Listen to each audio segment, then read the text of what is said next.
Makambo efungwami. Voyage aux États-Unis et zongi lisusu avec force. Joe Biden na Kamala Harris baye na mupepe ya sika na résultat ya DV Loterie 2022 et kobima à partir ya le 8 mai 2021 na 18h heure de Kinshasa na Cybercafé Ben Lobich oyezwami na avenue Essanja numéro 2 en face ya Hôtel Phoenix bon marché commune de Barumbu. Na Kinshasa topesi bino mbote ezalinga inde kona bino Ben Lobich ya Cybercafé Ben.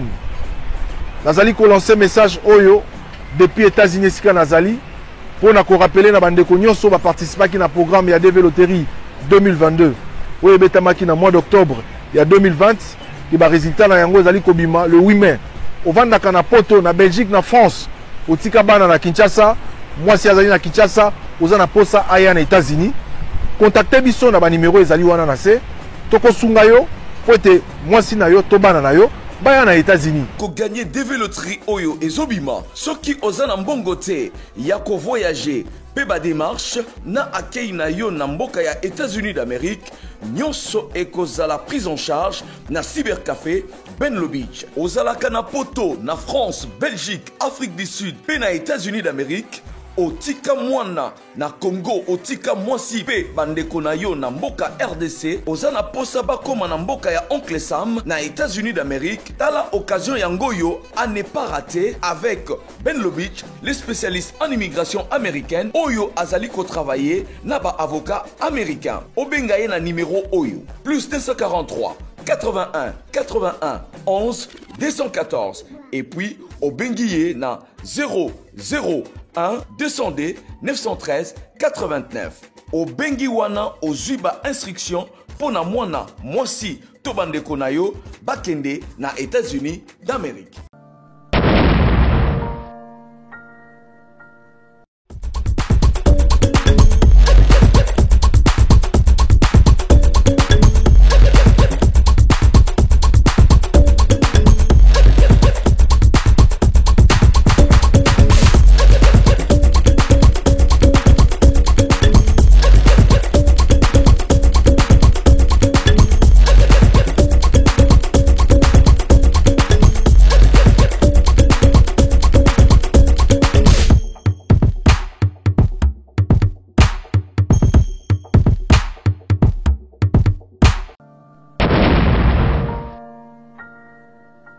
Voilà, bonjour chers compatriotes. Kane to lobaka tuza kawana pona kwa informer bino tuza awana siège ya ACAJ wa pesika président ya association yango Georges Kapiamba aza ko sala point de presse pour na kolobela likambo etali nécessité ya lever ya ba immunité ya ba personne au baza cité na dossier ya Bukanga Lonzo et puis dossier ya Covid-19 webi bien ba détournement et ça enregistré mikolo na mikolo.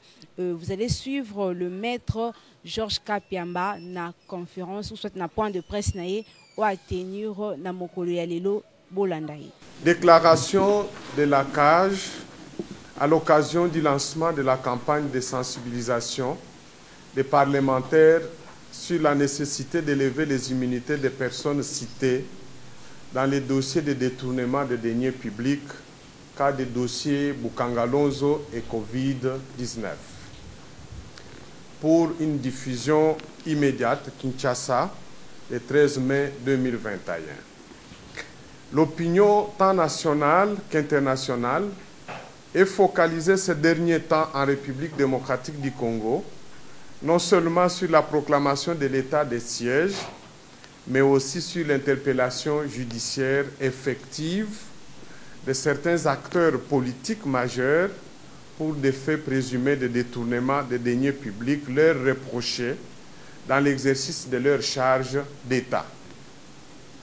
Malheureusement, le statut politique passé et actuel des acteurs politiques soupçonnés de malversations donne lieu à une polémique incompréhensible dans un état de droit où la redevabilité constitue une règle essentielle dans la gestion de la res publica.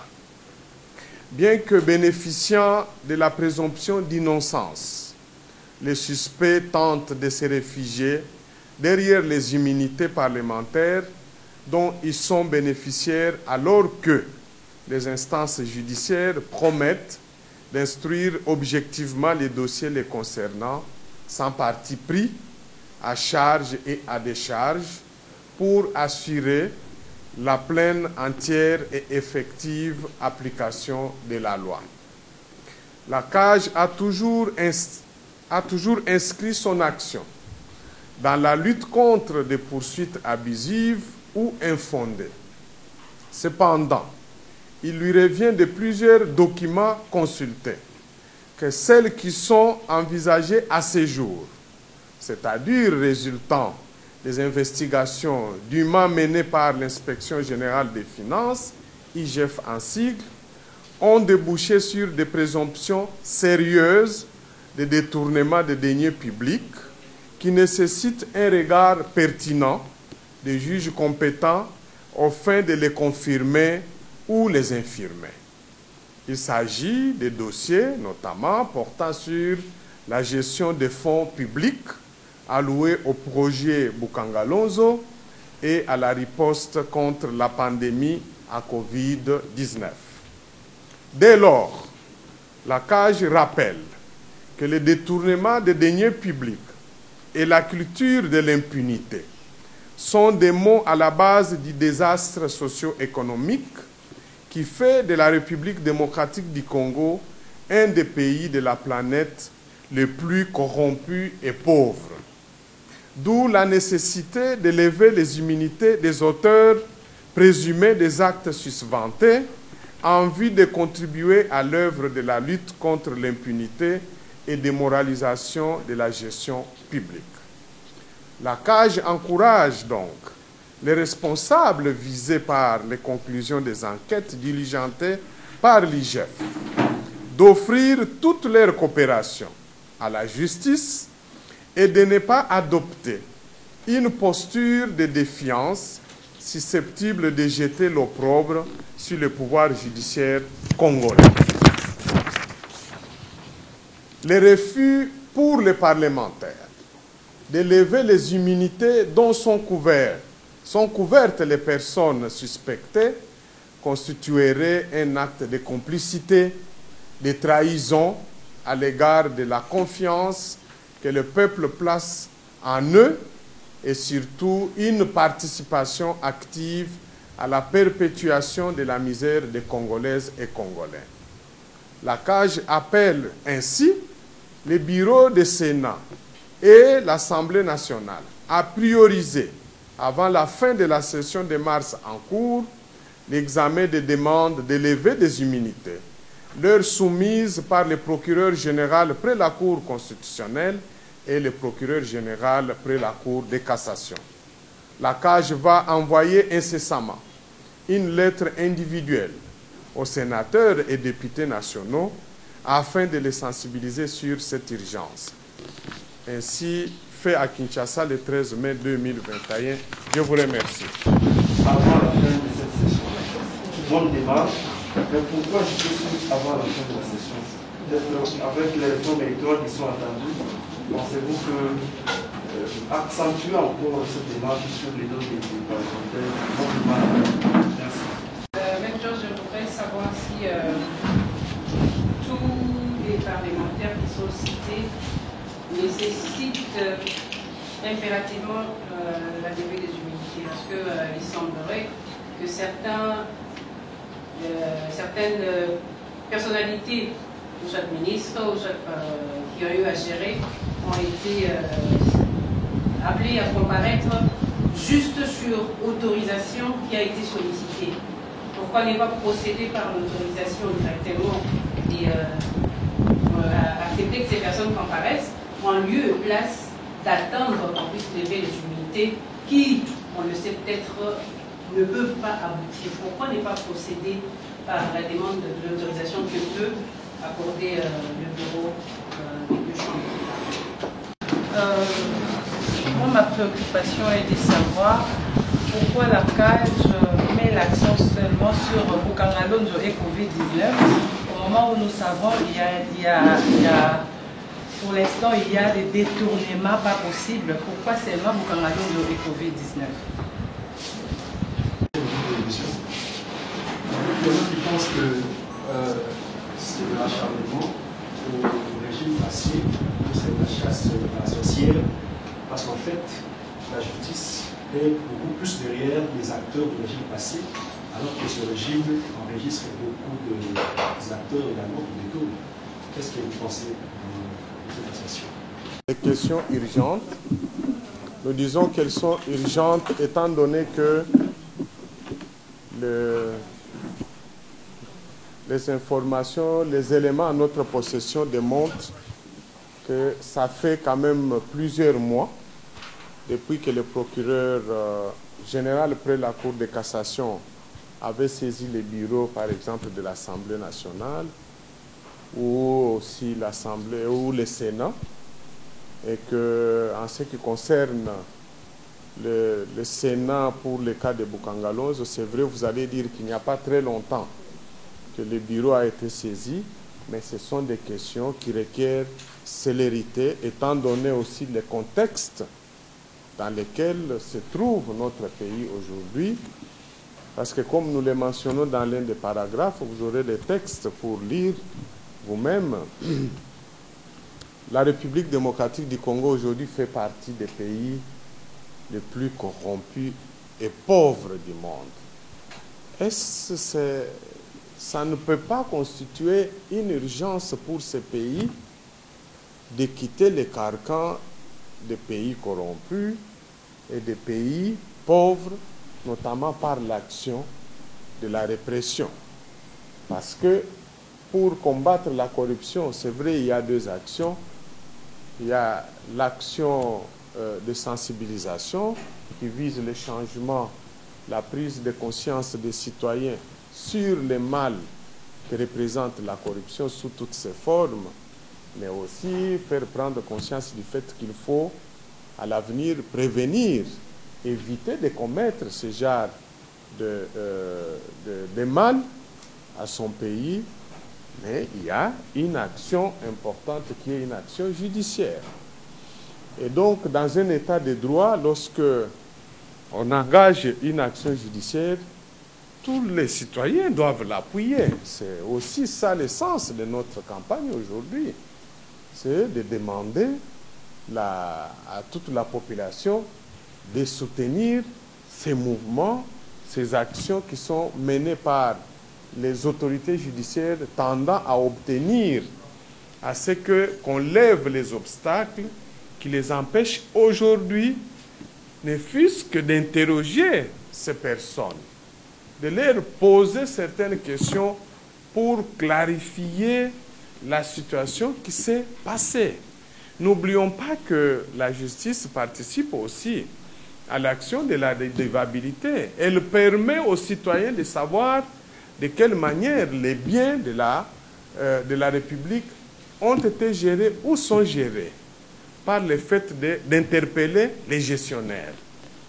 Et donc, si nous voulons reconstruire ces pays, alors que nous savons tous que cette reconstruction exige que les gouvernements aient des moyens, et ces moyens ne tomberont jamais du ciel comme des mannes.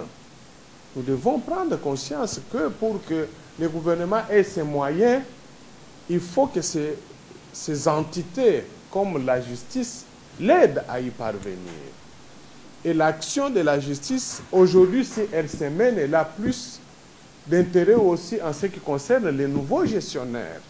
Ça sera un avertissement, un message fort envoyé aux nouveaux ministres, aux mandataires, bref, à tous ceux qui sont associés à la gestion des biens de l'État pour qu'ils sachent qu'on ne doit plus continuer à mettre la main sur l'argent de l'État, les finances de l'État ou détourner les biens immeubles de l'État comme ça se faisait par le passé, parce qu'en le faisant, vous allez vous retrouver en face de la justice. Donc c'est de cette manière-là qu'on peut contribuer tous au changement de la gouvernance de notre pays.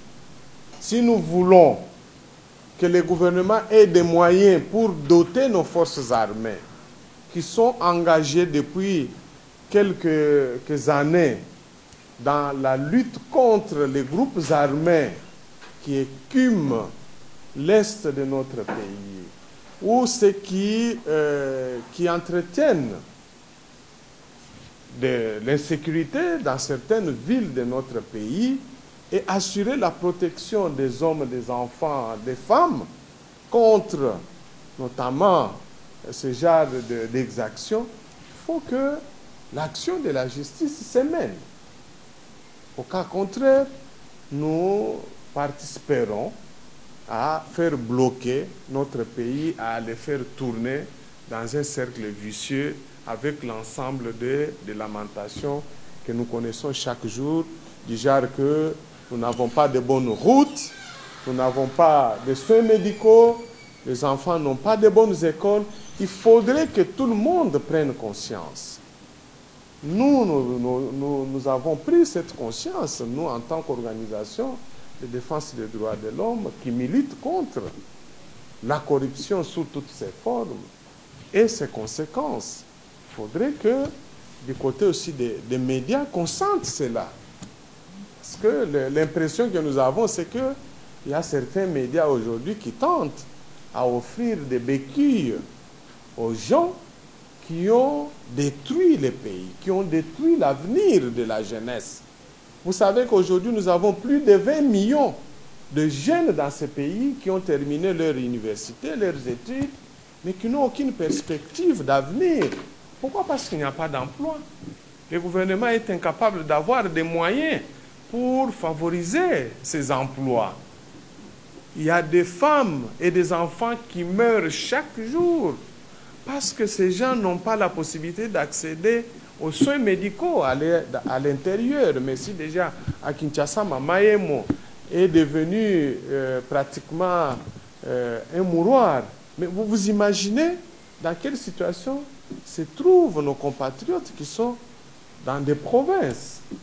Donc, il faut que ces messages provoquent un sursaut d'orgueil, de patriotisme dans les chefs de chacun pour que nous puissions tous contribuer à cette action de la justice, qui est la seule qui peut contribuer à faire relever la situation dans notre pays. Donc, c'est une urgence.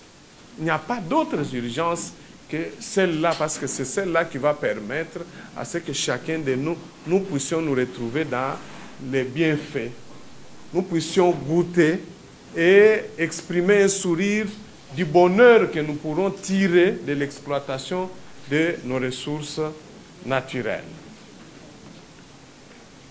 Est-ce que tous doivent-ils faire l'objet de la procédure de levée des immunités? Je dis non, parce qu'il y en a qui n'en ont plus, qui ont perdu celle-ci par le fait qu'ils ont perdu le poste ou les fonctions qui leur assuraient ces immunités. Donc ça, c'est faisable. Mais nous disons, nous sommes au courant du fait qu'il y a beaucoup de demandes qui ont été formulées à ces bureaux. C'est au bureau de les examiner, c'est-à-dire le bureau du Sénat, en ce qui concerne les demandes formulées contre les sénateurs, et au bureau de l'Assemblée nationale en ce qui concerne les demandes qui ont été formulées contre soit des députés nationaux ou des ministres encore en fonction. Il faut qu'ils les analysent. Parce qu'ils sont dans cet hémicycle, pas pour faire autre chose que notamment cela. Rappelez-vous de tous les discours que nous avions suivis lorsqu'il y a eu la requalification de la majorité, de plusieurs députés, de plusieurs sénateurs qui ont dit, enfin maintenant, avec l'union sacrée, nous allons aider le président de la République, nous allons aider notre peuple à combattre contre les antivaleurs, notamment les détournements, corruption, blanchiment des capitaux. Et donc, tout ce que nous faisons, c'est leur rappeler tous leurs engagements. Et nous devons continuer à les faire, nous tous. Nous allons poursuivre cette action, comme ça a annoncé la première action, c'est que déjà à partir d'aujourd'hui jusqu'à demain, les courriers sont en train d'être déjà finalisés, les courriers individuels, nous allons atteindre plus ou moins 600 d'entre eux. Et toutes les dispositions sont prises pour les sensibiliser sur cette urgence. C'est la première action et nous allons aussi mener d'autres actions nécessaires. Et donc, il n'y a pas de demande d'autorisation, mais si la demande d'autorisation équivaut toujours à la demande de levée d'immunité, parce que pour entendre quelqu'un qui jouit d'une immunité parlementaire, pour l'auditionner, l'entendre, il faut d'abord solliciter la levée qui vaut l'autorisation pour pouvoir l'entendre.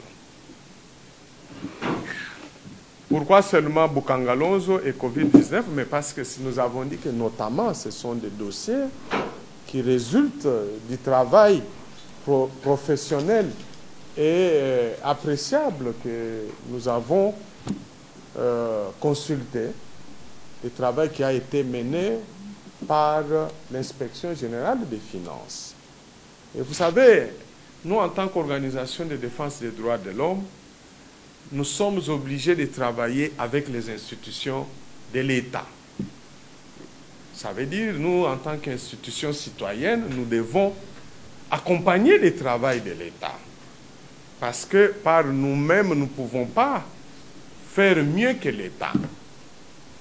Nous ne devons pas remplacer l'État, mais nous devons les appuyer. Parce qu'aujourd'hui, tous nous savons que cette inspection générale des finances a de plus en plus démontré sa capacité, sa compétence. Ces hommes et ces femmes qui sont au sein de cette institution ont prouvé leur amour pour le pays et leur engagement à travailler pour éviter que les finances de l'État ne puissent plus être dilapidées par les prédateurs. Une pratique que nous avons connue durant plusieurs années, pour ne pas dire depuis l'indépendance jusqu'à ce jour. Et nous devons les encourager. Voilà pourquoi nous nous étonnons de certains médias qui se permettent d'utiliser leurs espaces pour s'attaquer aux hommes et aux femmes qui font un travail appréciable au sein de l'institution IGF. Mais nous savons tout simplement quelles sont leurs motivations et pourquoi ils les font. Mais c'est malheureux qu'il puisse y avoir certains compatriotes qui se livrent à ces jeux. Ça veut tout simplement dire que ce sont des gens qui n'ont pas le sens du bien commun, de l'intérêt général.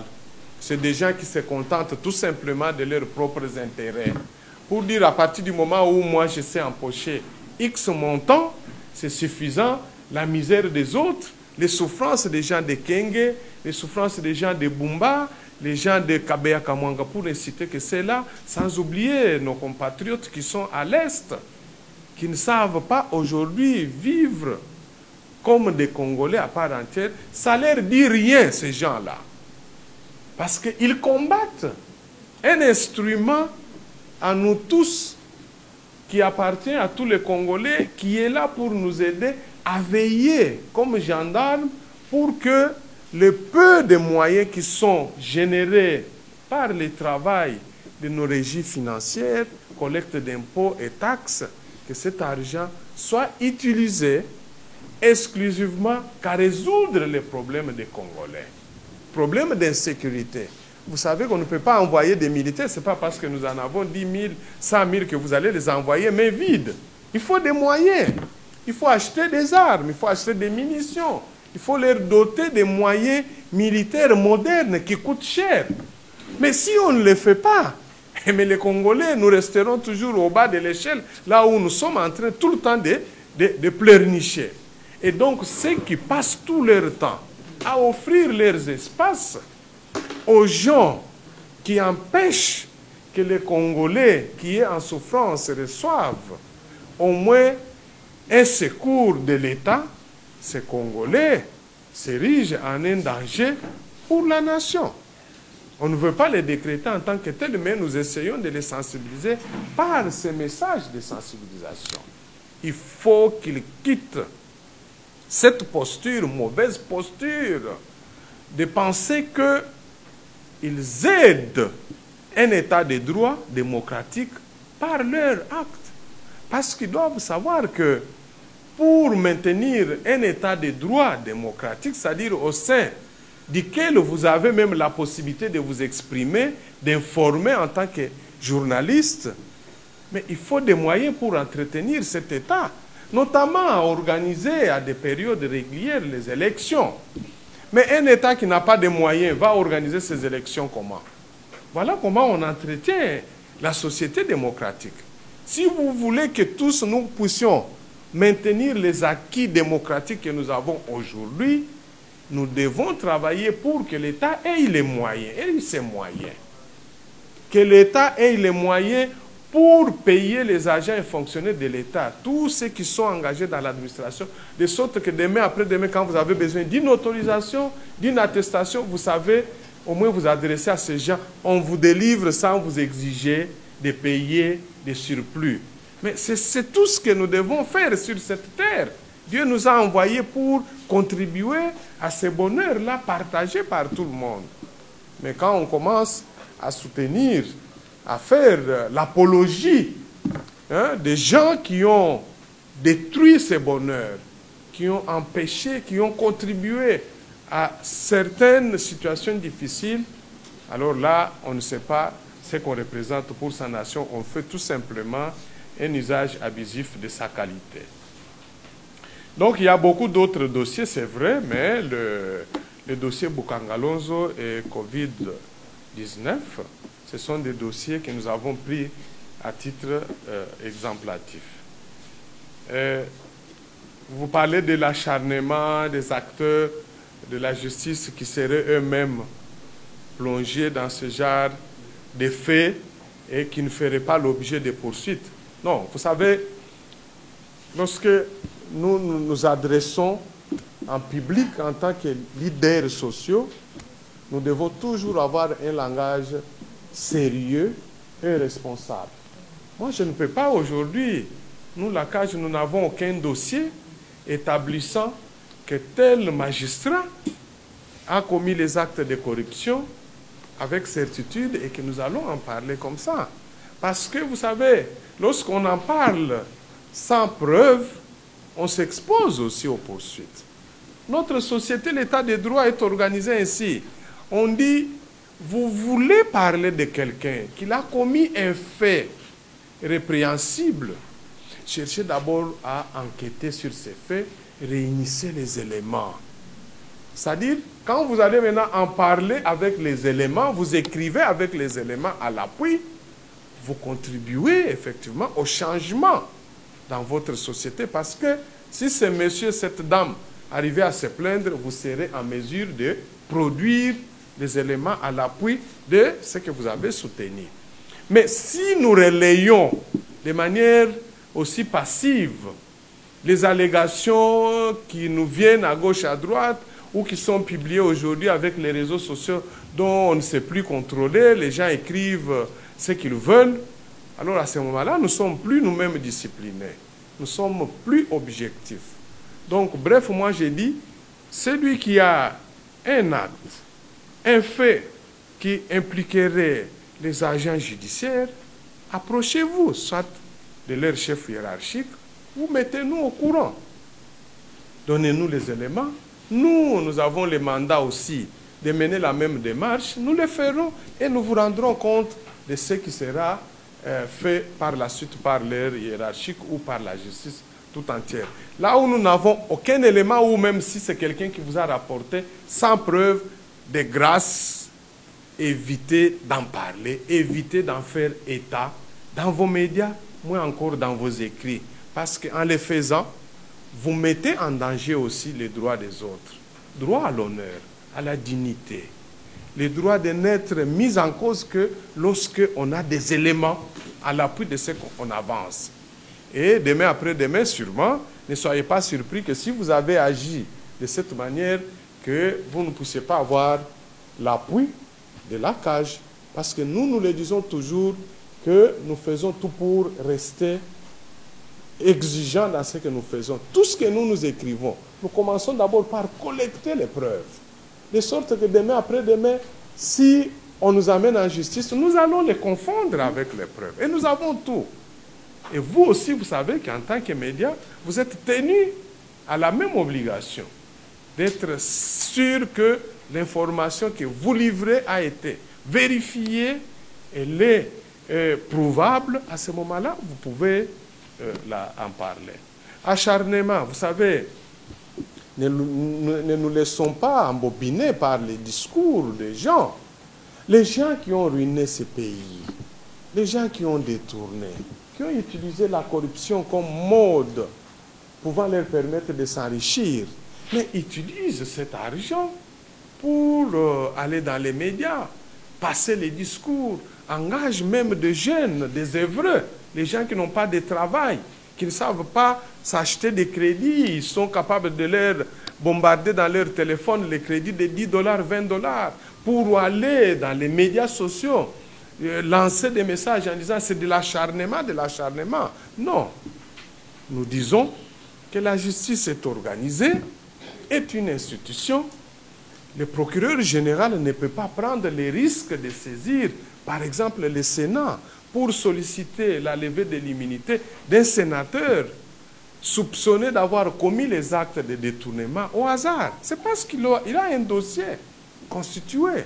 Encourageons les gens qui sont mis en cause d'aller se présenter à la justice, c'est que nous disons de coopérer avec la justice, de ne pas commencer à monter des obstacles pour empêcher la justice à vous poser des questions. Si vous vous reprochez de rien, allez bonnement en justice pour répondre. Et puis, défendez-vous parce que la Constitution et les lois de la République nous le permettent. Voilà. Étienne constate qu'il n'y a pas de volonté parce que depuis que le Sénat a été saisi, notamment pour le dossier Bukangalozo, vous constatez que nous, la CAJ, nous faisons beaucoup d'efforts pour ne pas citer des gens parce que ça ne nous intéresse pas. Ce qui nous intéresse, c'est l'action. Et nous savons que le moment venu, la justice nous donnera les noms de ceux qui seront poursuivis formellement. Et que ça traîne, ce n'est pas une volonté, c'est pas un manque de volonté. Oui, nous constatons cela. Vous savez, il y a, je crois, 6 jours, la semaine passée, que je me suis exprimé dans les réseaux sociaux pour déplorer la lenteur constatée dans le traitement de ces demandes, principalement au niveau du le nouveau bureau de l'Assemblée nationale. J'ai eu des contacts avec les bureaux qui m'ont assuré, qui m'ont donné des explications, en faisant savoir que s'il y avait eu cette lenteur, c'est parce que le bureau avait changé, mais les bureaux de commission, de nouveaux bureaux de commission n'étaient pas encore mis en place et qu'il fallait attendre la chose faite, je crois, depuis avant-hier. Les commissions, avec leurs nouveaux bureaux, ont été adoptées en plénière. Nous avons tous suivi et nous avons salué ça. Et nous espérons que ça va se faire. Mais pourquoi les coups de pouce aujourd'hui? C'est parce que le temps passe. Nous sommes aujourd'hui à plus ou moins de 3 semaines, moins de 4 semaines pour la fin de la session. Je vous rappelle que c'est une session du mois de mars qui doit se terminer, se clôturer le 15 juin.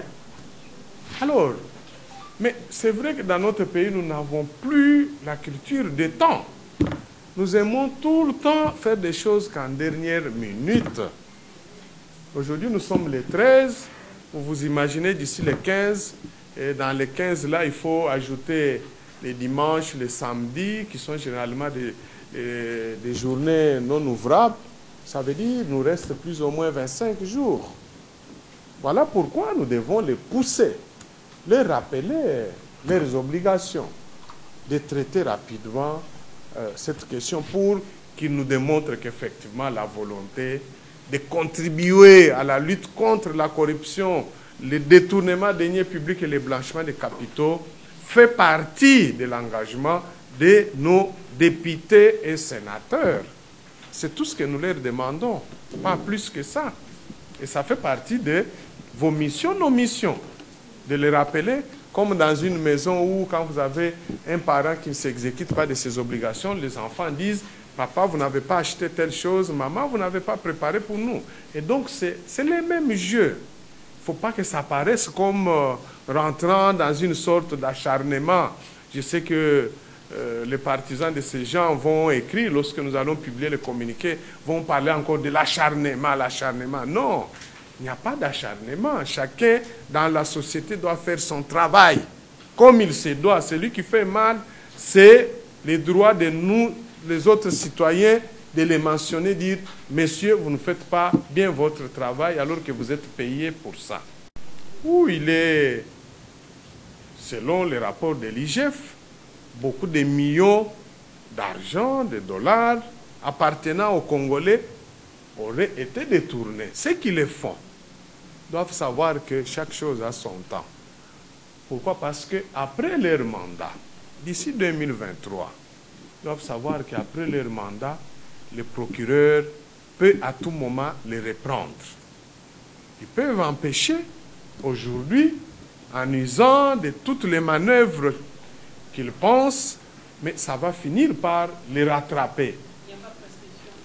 Non, mais à partir du moment où le dossier, l'action du ministère public a été déjà lancée, la prescription est stoppée. Est stoppée. Et ils ne doivent pas faire les malins, parce que ça va les rattraper.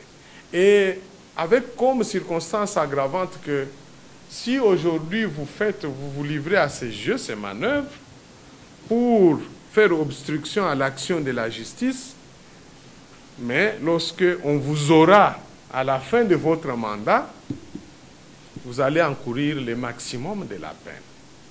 Les gens doivent savoir exploiter certaines facilités pour gagner de la clémence de la justice.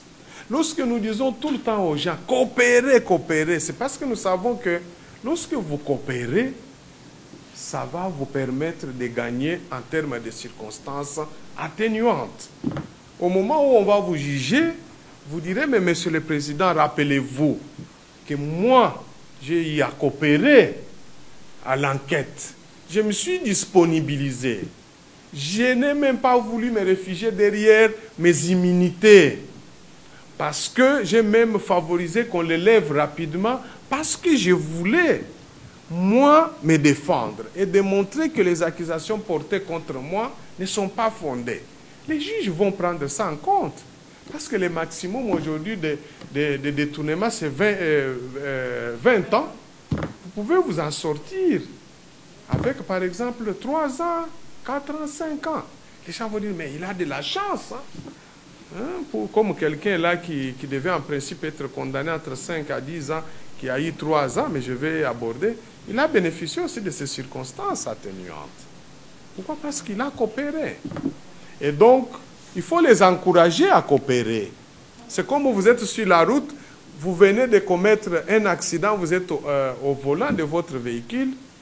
La loi vous dit, s'il n'y a pas un danger grave, vous devez vous arrêter parce que vous devez participer, aider à la police judiciaire de faire son constat avant de repartir.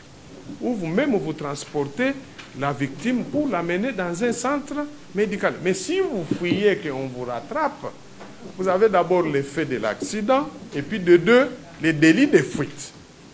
Vous aggravez votre situation. Donc, il faut que cela rentre dans l'essence, dans les comportements des Congolais. C'est vrai, nous avons perdu toutes les valeurs, les vertus républicaines, mais que les gens se rendent compte que participer à l'œuvre de la justice, c'est ça la coopération, ça pourra nous être utile les moments venus. Donc, il n'y a pas d'autre mécanisme, mais à la fin de leur mandat, ils pourront être poursuivis. Que pensez-vous du retour de Matata Ponyo? C'est une très bonne chose. Ça fait partie des actes qui vont dans le bon sens. Et nous félicitons son retour. Mais maintenant, retourner au pays, c'est une chose. Se mettre maintenant à la disposition de la justice, c'est ce que nous attendons de ces grands leaders politiques pour qui nous avons à la fois beaucoup d'admiration et de respect en tant que compatriotes. Nous pensons que en tant que républicain, le premier ministre honoraire, Matata Ponyo, doit coopérer avec la justice, doit éviter de se poser dans cette posture d'attaque contre à la fois les caractères probants, l'authenticité des rapports, parce qu'aujourd'hui, ça va servir à rien. Le rapport a été déjà rédigé par l'IGF, déjà transmis à l'autorité judiciaire compétente. Ça ne sert à rien de s'appesantir sur eux. Ils n'ont plus ces rapports, ils ne peuvent plus les changer. C'est déjà trop tard. Maintenant, il doit seulement coopérer avec la justice. Parce que vous me demandez, mais qu'est-ce qui peut, ce que nous pouvons les conseiller aujourd'hui, c'est lui-même de faciliter même la levée de son immunité. En se disant, il faut que ça aille vite, parce que je voudrais, moi, aller rencontrer les magistrats instructeurs, écouter la notification de ce qu'on me reproche. C'est quoi qu'on me reproche? Parce que ce qui est écrit dans les rapports de l'IGF, ce n'est pas nécessairement ce qui va se retrouver dans l'acte d'accusation du ministère public. Le ministère public a la possibilité de qualifier les faits. Il peut avoir retenu autre chose. Et aujourd'hui, il n'a pas encore connaissance des autres éléments à charge et à décharge. Mais c'est en allant vers cette autorité judiciaire qu'il pourra, lui ainsi que ses avocats, connaître l'étendue de l'accusation portée contre lui. Et il va se défendre. Il peut même faire demander qu'on verse d'autres documents, faire comparaître des témoins à des charges. Donc il a l'ensemble de ses droits à la défense. Mais en se retranchant dans cette posture de défiance, ça ne va pas lui être utile. Et aussi, enfin, en le faisant, mais ça va contribuer, ne fût-ce à une sorte de l'admiration au niveau de la population. Les gens vont dire, ah, mais c'est un homme réellement, un homme d'État, un homme politique, un ancien Premier ministre, c'est un modèle. Voilà, il a été accusé, il est venu, il a lui-même demandé à son bureau d'accélérer la levée de son immunité parce qu'il veut régler cette affaire et avoir un cœur tranquille. Donc, nous les conseillons de le faire. Hein, c'est un des responsables importants de notre pays. Il faut qu'il le fasse. Alors, vous avez posé la question de Willy Bacon. J'ai dit que c'est une question qui ne cadre pas avec aujourd'hui parce que lui, vous savez qu'il a été d'abord condamné pour des faits de blanchiment de capitaux. Que cela ait porté sur X, Y montant, que les montants soient approximatifs par rapport à ce qui a été trouvé sur lui, c'est que nous, la CAJ, nous avons eu à dénoncer, c'était le fait d'avoir été informé qu'il avait traversé avec une somme d'argent dépassant les taux autorisés par les lois de la République et que cela constituait un acte de blanchiment de capitaux. A-t-il été condamné, oui ou non? Oui, il a été condamné. Est-ce que c'était pour un montant plus que celui autorisé? Nous disons oui. Et donc, il n'y a plus de débat là-dessus. C'est comme ça. Le reste des débats, bon, laissez aux partisans de vouloir chercher je ne sais pas quoi. Et enfin, l'IGF n'est pas professionnel, viole la présomption d'innocence parce que l'IGF communique. Et voilà. Vous savez, le problème dans notre pays, c'est que depuis 1960, nous avons connu des régimes qui ont empêché les Congolais à parler, qui nous ont ravi notre liberté d'expression et d'opinion. Et ces gens-là ont pensé que ce pays allait rester toujours comme ça. C'est-à-dire quand vous êtes dirigeant politique, vous êtes responsable, vous vous considérez comme ayant maintenant les droits de la vie et de la mort sur les restes des citoyens. Ils ne peuvent pas parler. Pour que les gens s'expriment, il faut qu'on demande votre autorisation. Non, c'est déjà terminé. Hein, mes chers compatriotes, c'est terminé. Nous devons être contents d'avoir défait le régime de Mobutu et d'avoir regagné nos libertés publiques, notamment de nous exprimer. Et cette liberté, elle n'est pas reconnue seulement à nous en tant que citoyens, mais aussi aux responsables des institutions et des services de l'État. D'ailleurs, cette liberté que nous avons là de nous exprimer devient dans leur charge, parce qu'eux gèrent nos biens, une obligation de nous rendre compte. Parce qu'eux ne peuvent pas aller rendre ces comptes-là au niveau du Parlement, mais avec les médias, ce sont des canaux par lesquels ils sont tenus de passer pour donner, ne fût-ce que l'essentiel de la situation de la gestion des biens publics. Rappelez-vous que nous disons que ce sont des biens publics. Ça veut dire que ça appartient au public, à nous tous. Et que ceux qui gèrent ont l'obligation de rendre compte.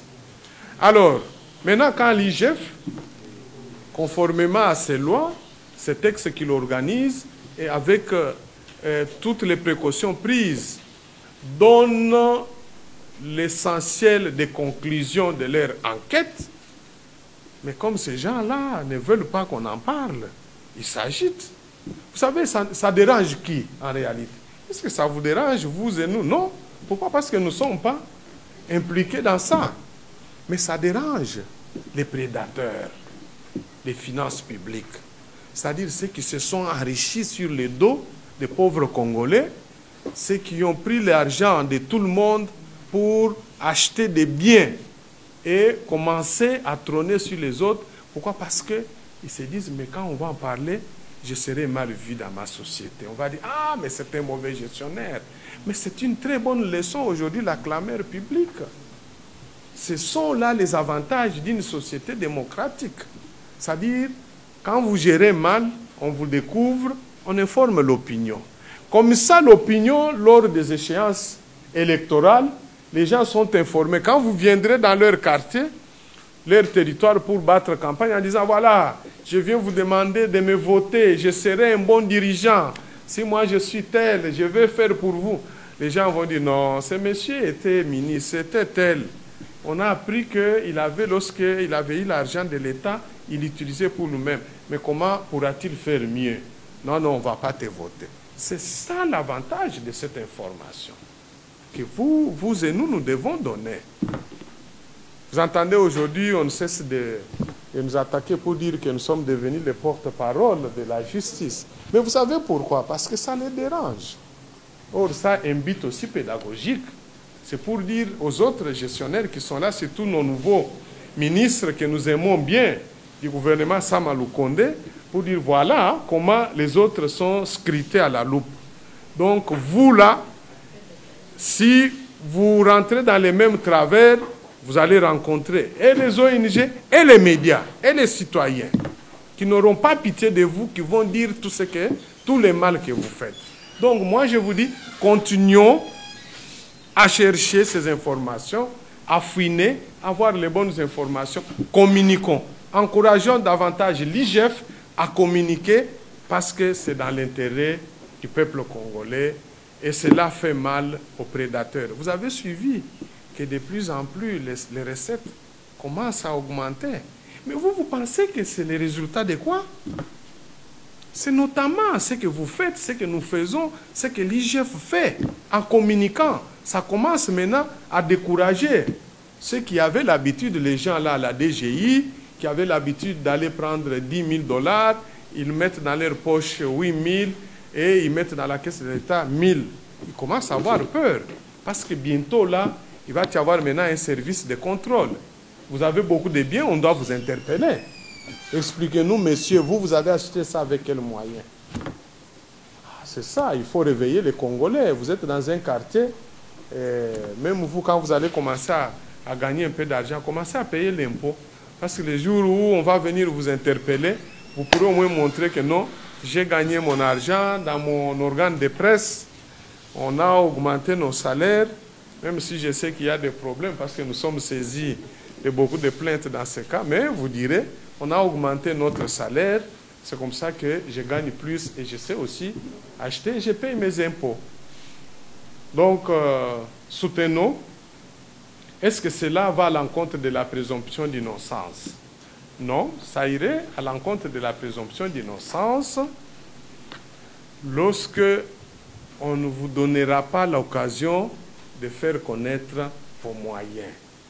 Mais à partir du moment où on vous dit, monsieur, il y a telle chose, venez vous expliquer, ça veut dire, on présume que vous êtes innocent et que vous avez le droit de vous expliquer, de sorte qu'on mette les deux versions dans la balance et on décide qui a tort, qui a raison. Le reste là ne suivez pas. C'est du blabla des politiciens et surtout avec les partisans qui ont toujours vécu, qui vivent aux mamelles de la prédation des finances publiques.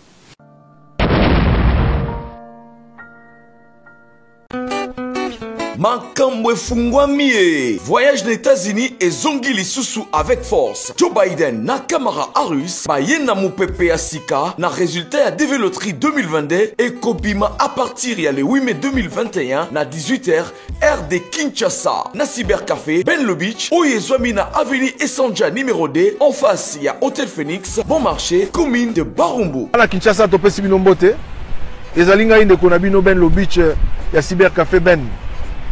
Nazali ko lancer message oyo depuis États-Unis sika nazali pour na ko rappeler na bandeko nyonso ba participer ki na programme ya DV Loterie 2022. Oyo betamaki na mois d'octobre ya 2020 ki ba résultat na yango ezali ko bima le 8 mai.